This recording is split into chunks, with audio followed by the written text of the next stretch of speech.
Alhamdulillah Rabbil Alamin Alladhi allafa baina qulubina fa asbahna bi ni'matihi ikhwana Ashhadu an la ilaha illallah wahdahu la sharika lah wa ashhadu anna Muhammadan abduhu wa rasuluhu alladhi la nabiyya ba'dah Allahumma fasalli wa sallim wa barik ala nabiyyina Muhammad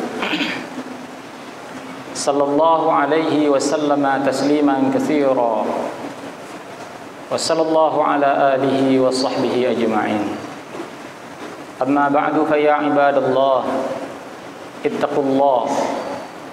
ittaqullaha wa qulu qawlan sadida yuslih lakum a'malakum wa yaghfir lakum dhunubakum ومن يطع الله ورسوله فقد فاز فوزا عظيما فقال الله تعالى في كتابه الكريم أعوذ بالله السميع العليم من الشيطان الرجيم بسم الله الرحمن الرحيم إن الذين قالوا ربنا الله ثم استقاموا تتنزل عليهم الملائكة ألا تخافوا ولا تحزنوا وأبشروا بالجنة التي كنتم توعدون صدق الله العظيم.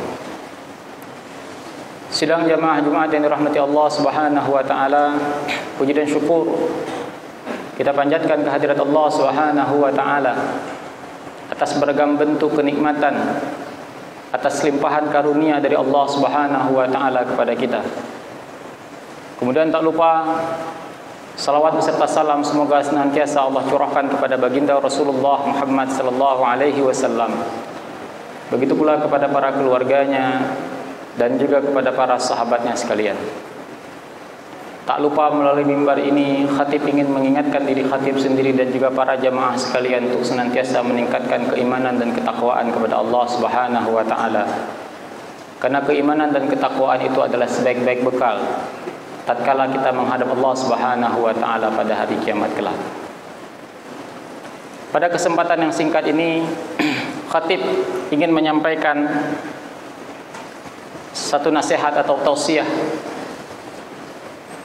mengulang kaji tentang keutamaan menjaga salat 5 waktu. Sekaligus semoga ini bisa menjadi bahan evaluasi bagi kita. Sampai dengan saat ini Allah sudah memberikan kepada kita usia, seberapa besar perhatian kita terhadap salah satu ibadah yang paling agung nilainya di sisi Allah Subhanahu wa taala. Dan sudah seberapa besar perhatian kita untuk memastikan anak-anak kita, keluarga kita menjadi orang-orang yang senantiasa mendirikan sholat 5 waktu. Pertanyaannya, mengapa di bulan Ramadan ini kita masih perlu mengangkat tema ini? Karena biasanya para penceramah, mubalik, khatib dan lain sebagainya di bulan Ramadan selalu saja mengangkat keutamaan berpuasa. Justru karena itu, pada hari ini di bulan Ramadan secara terang benderang dengan kasat mata kita melihat generasi-generasi muda khususnya. Kita melihat mereka itu begitu mengagungkan syiar Ramadan. Berpuasa di bulan Ramadan. Tapi justru pada saat yang sama mereka menyepelekan ibadah yang justru lebih agung daripada ibadah puasa, yaitu sholat 5 waktu. Banyak sekali kita lihat kasus-kasus khususnya di pertengahan bulan Ramadan, ketika banyak sekali dilangsungkan acara buka puasa bersama. Ketika sirena berbunyi, berbuka puasa, tak lama kemudian azan berkumandang. Hanya segelintir orang saja yang merasa terpanggil dengan panggilan azan. Bahkan ketika iqamah sudah dikumandangkan bahwa solat akan sesaat lagi didirikan, mereka justru tidak mempedulikan panggilan itu. Nyan sembahyang maghrib, solat maghrib, masjid di depan dia tidak tahu entah kemana. Solat maghrib saja seperti itu, tak perlu ditanya solat isya, apalagi tarawih. Wallahu a'lam besok subuh. Dan kami pribadi beberapa kali menemukan anak-anak remaja, generasi muda, baru saja sahur selesai, berkumandang azan subuh, kita berangkat ke masjid. untuk menunaikan salat subuh berjamaah melewati sekumpulan pemuda. Kita mengira sebentar lagi mereka juga akan pergi ke masjid. Tapi Masya Allah, sepulang kita dari masjid, kita masih melihat mereka pada tempat semula. Akhirnya kita bertanya, kalian nggak sholat? Mereka hanya nyengir saja Pak, tertawa kecil. Ternyata mereka tidak sholat. Begitu juga fenomena yang kami sebutkan. Pada suatu ketika kami diundang untuk berbuka puasa bersama para mahasiswa. Ketika azan berkumandang, kami bergegas pergi ke menasah terdekat untuk menunaikan sholat maghrib. Dan kita juga mengira mereka akan pergi sholat maghrib. Sepulang kita dari menasah, kita bertanya, kalian sudah sholat belum? Sudah sholat belum? Sudah sholat belum? Hampir merata mereka tidak sholat. Ada yang salah ternyata dari pola pendidikan kita. Bahkan sering pula kita temukan ada orang-orang tua mendidik anaknya untuk mau berpuasa, padahal anaknya belum wajib berpuasa. Pukul 12 sudah lemah anaknya. Kalau mau akhirnya tidur, disuruh tidur, silakan tidur biar kuat lagi. Pukul 1 masuk waktu zuhur, dibangunkan tidak? Oh Pak, jangan dibangunkan. Hana pun sama. Untuk mesti bedah, hai puasa aja. Solat boleh tinggal, puasa enggak boleh tinggal. Asar berkumandang, bangunkan azan untuk bangunkan anak untuk solat asar. Jangan, nanti lemas dia. Ada yang salah di kita. Sehingga perlu kita ulangkannya, jangan sampai kemudian pada hari ini kita mengagungkan salah satu syiar Allah Subhanahu wa taala, perintah Allah, tapi kita melempar jauh-jauh satu perkara yang justru lebih agung di sisi Allah Subhanahu wa taala. Yang pertama, sidang jamaah yang dirahmati Allah Subhanahu wa taala, dari semua perintah yang Allah berikan kepada kita, perintah-perintah itu turun dari langit kepada Rasulullah SAW melalui perantara malaikat Jibril alaihissalam. Termasuk puasa, turun ayat 183 di surah Al-Baqarah. Ya ayyuhalladzina amanu kutiba alaikumus syiyam kama kutiba alal ladzina min qablikum la'allakum tattaqun. Turun ayat disampaikan oleh malaikat Jibril alaihissalam kepada Rasulullah sallallahu alaihi wasallam. Begitu juga kewajiban zakat, kewajiban haji dan lain-lain. Tapi khusus kewajiban salat 5 waktu dia tidak turun. Tapi Rasulullah sallallahu alaihi wasallam yang harus pergi menghadap Allah Subhanahu wa taala, menjemput perintah itu, melampaui tempat-tempat yang Allah sediakan kepada para nabi, melampaui langit pertama, kedua, ketiga dan seterusnya, untuk menjemput perintah solat 5 waktu. Sementara perintah yang lain, ayat yang turun, Jibril yang diperintahkan untuk menyampaikan kepada Rasulullah. Tapi solat tidak ada perantara, Rasulullah langsung menghadap Allah Subhanahu wa ta'ala. Tidakkah kita mengerti betapa agungnya perintah solat ini? Kemudian solat 5 waktu merupakan ibadah yang paling agung di sisi Allah Subhanahu wa ta'ala. Dengarkan baik-baik. Suatu ketika Abdullah bin Mas'ud bertanya kepada Rasulullah, wahai Rasulullah, amal apa yang paling afdal nilainya di sisi Allah Subhanahu wa taala? Rasulullah mengatakan as-salatu ala waqtiha. Salat pada waktunya. Tsumma ayyu, kemudian apa lagi wahai Rasulullah? Birrul walidain.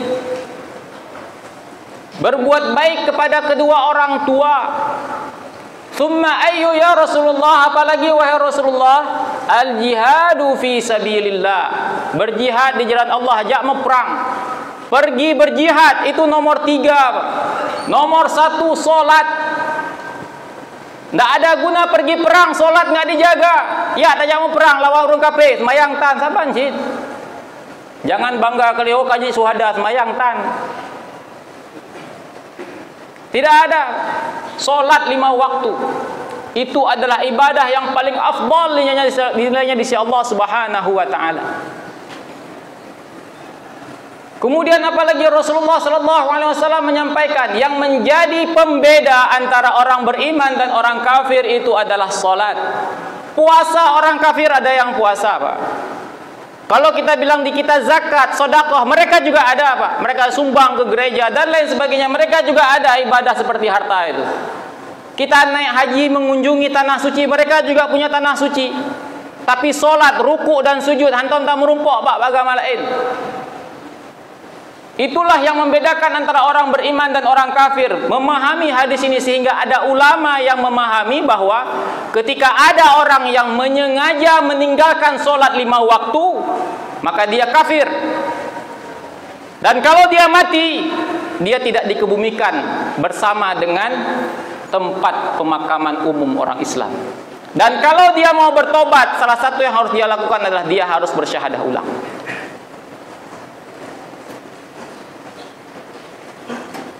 Meninggalkan puasa dosa besar,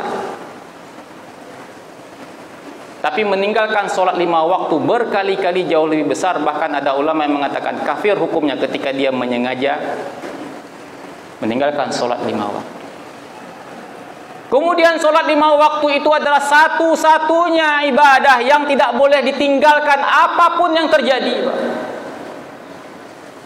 Kalau puasa kita sakit atau kita berpergian, boleh enggak puasa?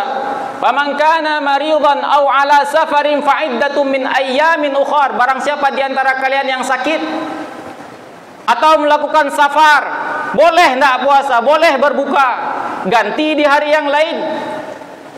Ada kita ketemu sholat begitu? Tidak ada. Bahkan Rasulullah ketika berperang pun tetap sholat 5 waktu. Jak meperang hanya tinggal semayang. Pak Jino tanya jak ublang je tinggal semayang. Ada sholat khusus ketika perang. Perang Pak, di depan musuh, menghunus senjata di depan kita. Sholat boleh tinggal? Enggak boleh. Terus bagaimana sholatnya? Ada petunjuk khusus. Intinya sholat tidak boleh ditinggalkan. Tidak bisa berdiri duduk, tidak bisa duduk berbaring. Tapi tidak pernah ada sholat itu boleh ditinggalkan secara sengaja seperti puasa nanti kita ganti di hari yang lain.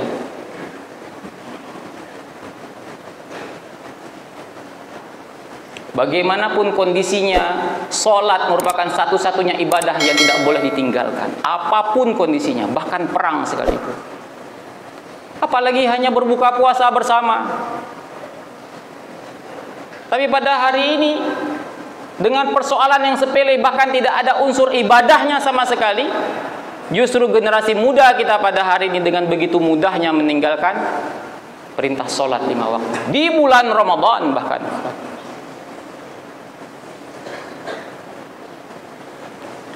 kemudian yang berikutnya, sholat 5 waktu ini adalah satu-satunya ibadah yang tidak bisa diwakilkan.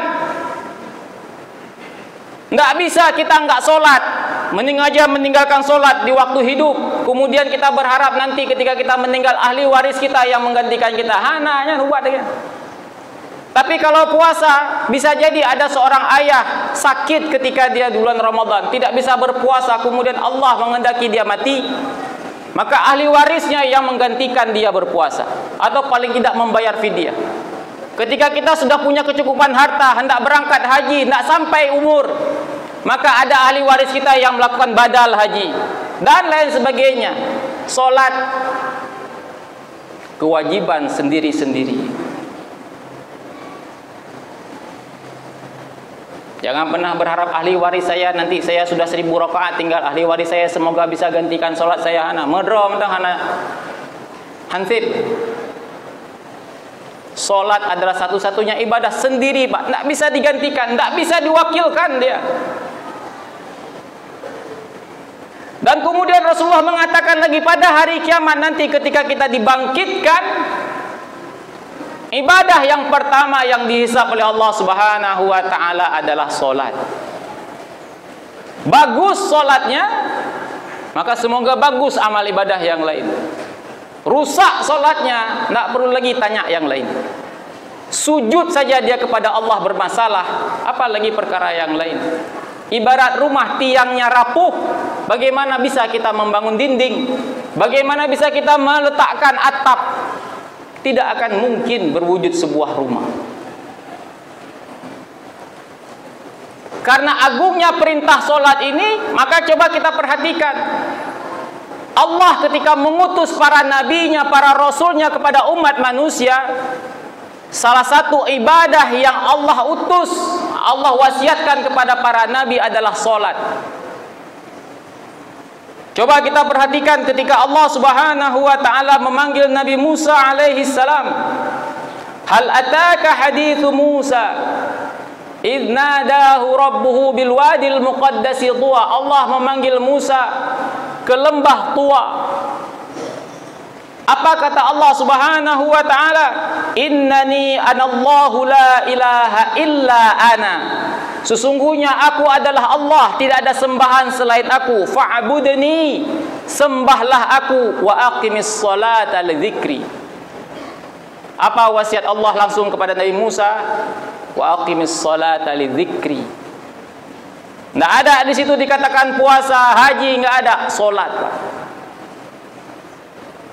Pertama kali solat Allah katakan. Begitu juga ketika kita melihat kisah Nabiullah Isa alaihi salam. Ketika orang menuduh Maryam binti Imran berzina sambil menggendong seorang anak yang masih merah, bayi. Kemudian Maryam menyuruh sang anak untuk berkata.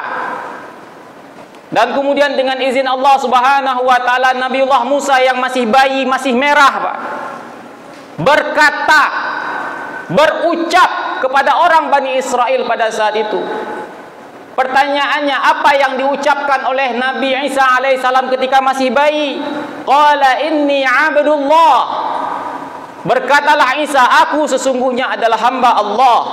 Ataniyal kitab. Dia, Allah Subhanahu wa taala, memberikan kepadaku kitab, yaitu Injil. Waj'alani nabiyya, dan dia menjadikan aku seorang nabi. Waj'alani mubarakan ainama kuntu, dan Allah menjadikan keberkahan di mana saja aku berada. Wa awsani bis shalah, dan dia mewasiatkan aku untuk mendirikan salat. Masih bayi, Pak. Solat pertama. Nah, betapa agungnya perintah solat ini sampai kemudian Nabi Ibrahim alaihissalam, ini sekali bernabi, Pak, Khalilullah, saking khawatirnya beliau anak-anaknya semoga tidak menjadi orang-orang yang menelantarkan solat, Nabi Ibrahim sampai memiliki doa khusus, dan itu diabadikan di dalam Al-Quran surah Ibrahim. Rabbi ja'alni muqimas sholah.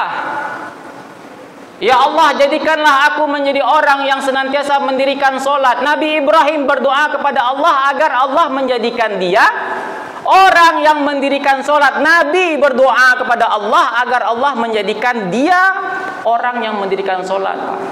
Nabi laki ba Allah khusus supaya dia menjadi orang yang mendirikan salat. Wa min dzurriyyati, dan juga anak-anakku. Rabbana wa taqabbal du'a. Besar sekali perhatian Nabi Ibrahim, Pak, terhadap solat dan bagaimana anak-anaknya solat atau tidak. Nabi Yakub alaihissalam ketika hendak wafat bertanya kepada anak-anaknya, "Ma ta'buduna min ba'di?" Kalian sembah siapa setelah aku? Ada kalian solat setelah aku? Jaga solat kalian. Tapi pada hari ini orang tua bertanya kepada anak, "Ma ta'kuluna min ba'di?" Kalian makan apa setelah bapak tiada? Nadu ikah watelong hana. Yang kita pikir anak itu kenyang atau lapar setelah kita mati. Tidak pernah kita pikir dia masih solat nggak setelah kita tidak ada. Dan kemudian di dalam Al-Quran kita secara khusus perlu saya katakan ini kepada para laki-laki, kepada para ayah. Dalam surah Toha Allah mengatakan wa'mur ahlaka bis-shalah. Perintahkanlah keluargamu untuk solat. Tidak ada di ayat yang lain wa'mur ahlaka bis-shiyam, perintahkan keluargamu untuk puasa. Wa'mur ahlaka bil hajj, enggak ada.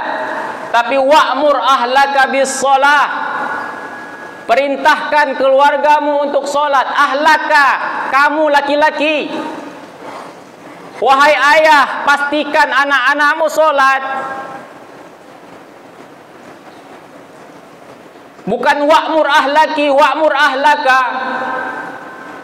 Kamu laki-laki, ayah, perintahkan anakmu solat. Wasbir 'alaiha, bersabarlah kamu ketika menyuruh anakmu untuk solat. Allah tidak mengatakan wasbir, Allah mengatakan wastabir. Wasbir artinya bersabar, wastabir bersabar di atas sabar, Pak. Karena perlu kesabaran tingkat tinggi mengajak anak sholat. Teorinya sederhana, Pak. 1 hari 5 waktu sholat, 5 kali kita harus ngomong untuk anak kita, udah sholat. Kalau setahun 365 hari, berapa kali kita harus ngomong? 365 kali 5, 1825 kali mulut harus ngomong. Sejak kapan? Sejak usia 7 tahun. Perintahkan anakmu yang 7 tahun sholat.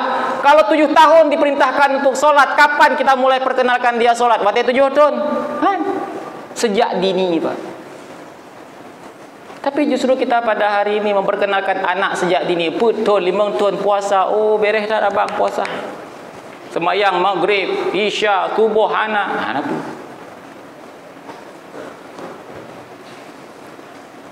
10 tahun, 3 tahun. 7, 8, 9, 10. 10 tahun sudah diingatkan terus menerus. 5 kali 365 kali 3 tahun. 10 tahun tidak solat, boleh pukul. Agama memberikan kepada kita izin untuk memarahi anak, bahkan memukul anak kalau dia tidak solat. Terbalik kita pada hari ini. Anak enggak bangun karena enggak mau sekolah, kita marah. Ikah anak kabedah, anak kajak tigula. Mau jadi apa kamu nanti? Tapi anak tadi subuh enggak bangun, ada kita marah enggak, Pak? Begitu dia enggak bangun, jam 7 dia enggak bangun pergi sekolah, kita marah.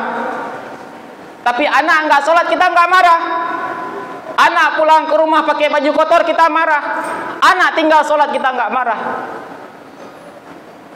Padahal agama memberikan izin kita marah kalau dia enggak sholat. Agama memberikan izin kepada kita memukul dia kalau dia tidak sholat. Kalau dia tidak sekolah, paling banter dia apa, Pak? Tidak jadi PNS. Bukan berarti sekolah itu tidak penting. Tapi banyak orang pada hari ini tidak sekolah bisa sukses. Tapi tidak pernah ada resep orang tidak mau sholat bisa sukses di akhirat. Nah, jadi seolah-olah kita berpikir anak sudah pasti sukses di akhirat. Anak perlu dibayang subuh anak tu. Sekali lagi, kenapa kami menemukan ini? Bahkan di kelas-kelas kuliah kami harus mengingatkan mahasiswa sholat. Kuliah pukul 8:30, iseng bertanya, dah sholat kamu subuh tadi? Yang payah tayu balik, Pak, semayang lu kamu. Semayang apa, Pak? Pokoknya semayang kamu qadha aja. Kuliah jam 1:30, kita sengajakan kita undur supaya dia bisa sholat. Ternyata ketika masuk dia tidak sholat. Kemana dia? Ke kantin. Ada orang tua, ada, tapi orang tua yang lalai mengingatkan anaknya. Dan kalau kita pada hari ini sebagai ayah lalai, ada pih tanyo hayu tata semayang, dengan anak kita lalai, itu sama dengan, pastilah di hari kiamat nanti dia akan menyeret kita.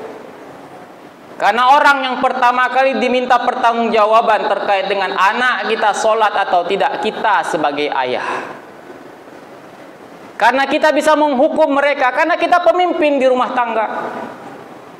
Jadi ketika kita jadi pemimpin, kita bukan cuma bisa menghimbau, kita bisa kasih sanksi kepada anak. Tapi justru pada hari ini bukan sanksi, bahkan mendiamkan, bahkan menganggap itu hal yang sepele.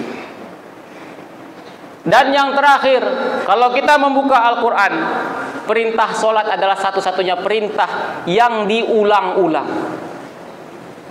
Cari perintah puasa cuma satu tempat, di 183 Al-Baqarah. Cari perintah haji juga di satu tempat. Tapi sholat, apalagi disandingkan dengan zakat, aqimis sholah, aqimis sholah, aqimis sholah, aqimis sholah, wa atuz zakah, berulang-ulang. Hampir di semua juz, bahkan bisa dikatakan semua juz Al-Quran ada perintah untuk sholat.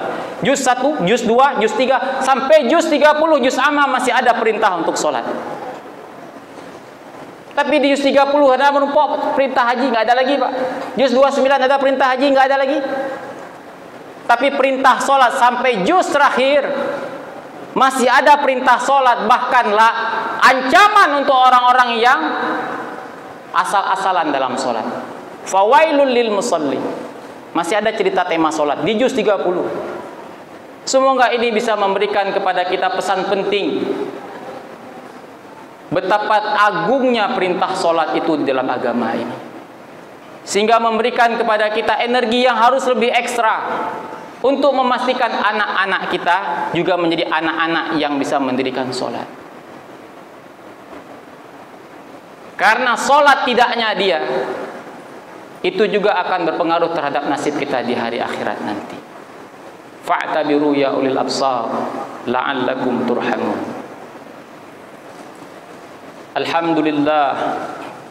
Alhamdulillahi rabbil alamin, alladzi arsala rasulahu bil huda wa dinil haqq liyudhhirahu 'ala ad-din kullihi wa kafaa billahi shahida. Ashhadu an la ilaha illallah wahdahu la syarika lah wa ashhadu anna Muhammadan 'abduhu wa rasuluhu alladzi la nabiyya ba'da.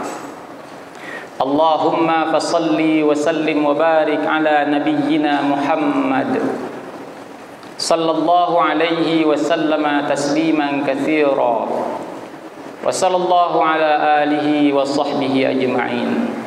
Amma ba'du, fa ya ibadallah ittaqullaha haqqa tuqatih wa la tamutunna illa wa antum muslimun. Faqala Allah Ta'ala fi kitabihil karim, a'udzu billahi as-sami'il 'alim minasy syaithanir rajim. Bismillahirrahmanirrahim. Wa qul i'malu fasayarallahu 'amalakum wa rasuluhu wal mu'minun wa saturadduna ila 'alimil ghaibi wasyahadah fayunabbi'ukum bima kuntum ta'malun. Barakallahu li wa lakum fil Qur'anil 'azim wa nafa'ani wa iyyakum bima fihi minal ayati wa dzikril hakim wa taqabbala minni wa minkum tilawatahu innahu huwas sami'ul 'alim.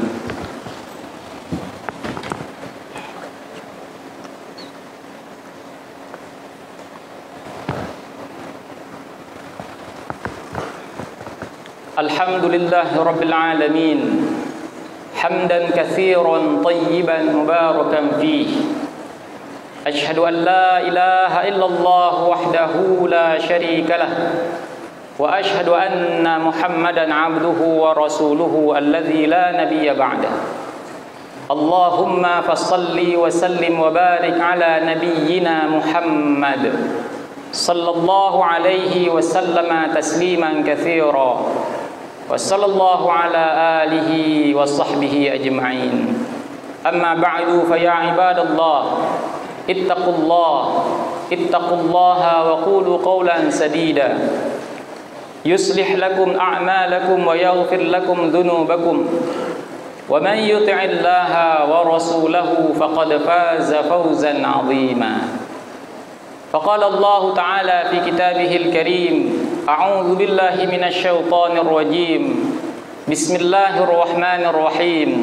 Qul huwallahu ahad, Allahus samad, lam yalid wa lam yulad wa lam yakul lahu kufuwan ahad. Allahumma ighfir lil mu'minina wal mu'minat wal muslimina wal muslimat al ahya'i minhum wal amwat bi rahmatika ya arhamar rahimin. Rabbana zalamna anfusana wa illam taghfir lana wa tarhamna lanakunanna minal khasirin. Rabbana hab lana min azwajina wa dhurriyyatina qurrata a'yunin waj'alna lil muttaqina imama. Rabbana atina fid dunya hasanah wa fil akhirati hasanah wa qina 'adzaban nar. Walhamdulillahi rabbil alamin. Aqimis shalah.